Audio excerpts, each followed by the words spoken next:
Okey, dan topik yang terakhir dalam bab ini ialah 6 tragedi hubungan antara kaum.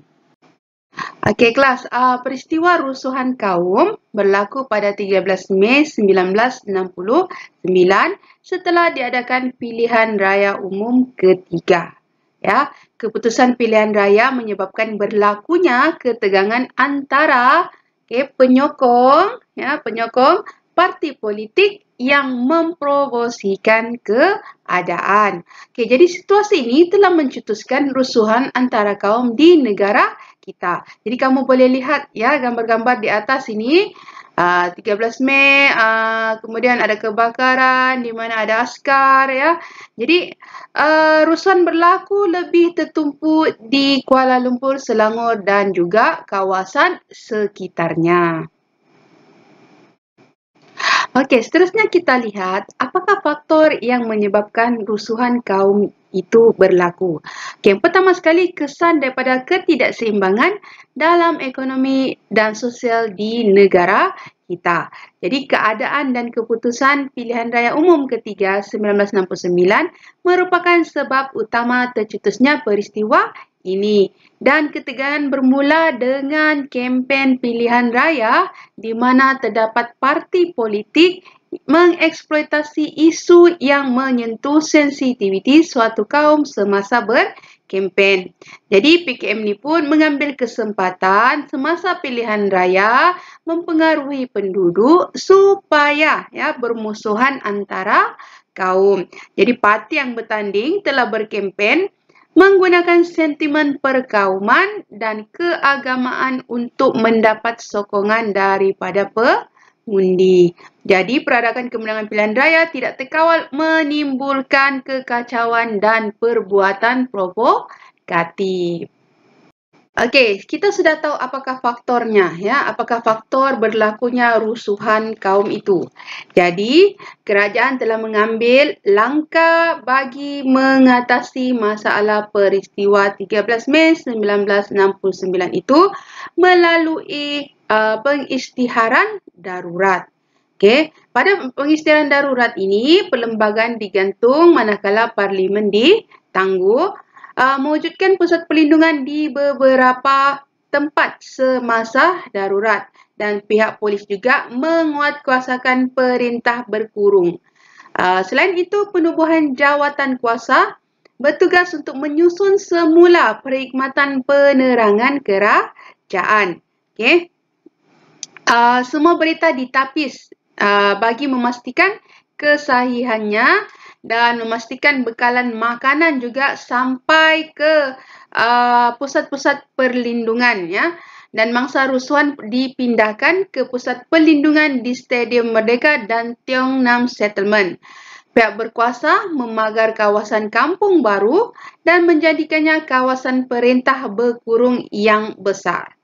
Okey, dan yang terakhir sekali, tentera memberi perlindungan kepada penduduk yang berlindung di beberapa kem tentera. Okey, langkah yang seterusnya ialah penubuhan Mageran. Jadi yang di-Pertuan Agong memperkenankan penubuhan Majlis Gerakan Negara atau Mageran yang dipenguruskan oleh Tun Abdul Razak Husin. Okey, jadi ahlinya ni terdiri daripada pegawai perkhidmatan awam, pegawai tinggi polis dan tentera. Dan Mageran diberi kuasa memerintah semasa darurat iaitu pada 16 Mei 1969 hingga 23 Mei Februari 1971. Jadi dua fokus utama ialah masalah perpaduan kaum dan ketidakseimbangan ekonomi antara kaum. Jadi itu adalah fungsi Mageran. Okey, jadi antara tanggungjawab Mageran, yang pertama mengembalikan keamanan dan undang-undang. Kemudian menentukan pentadbiran yang licin dalam negara. Seterusnya mengembalikan keharmonian dan kepercayaan kaum dalam negara, menggantung sementara penerbitan semua akhbar sehingga keadaan negara kembali tenang dan menguatkuasakan Akta Hasutan 1948 Dan Jabatan Penerangan menapis berita palsu dan menerangkan usaha kerajaan dengan lebih telus. Okey, jadi langkah yang terakhir ya mengatasi ancaman ini iaitu peranan raja. Ya, peranan raja Sultan Perak Sultan Idris Iskandar Shah II menasihati rakyat agar menjaga keamanan. Berikutan itu, pemimpin masyarakat dan politik negeri Perak menubuhkan jawatan kuasa muhibah. Jawatan kuasa ini menulis surat merayu penduduk agar bertenang dan membantu negara mengekalkan keamanan. Dan di negeri-negeri lain pula, raja turut meminta rakyat agar bertenang dan mematuhi undang-undang. Okey kelas, jadi tamatlah penerangan bab 6 iaitu cabaran selepas pembentukan Malaysia.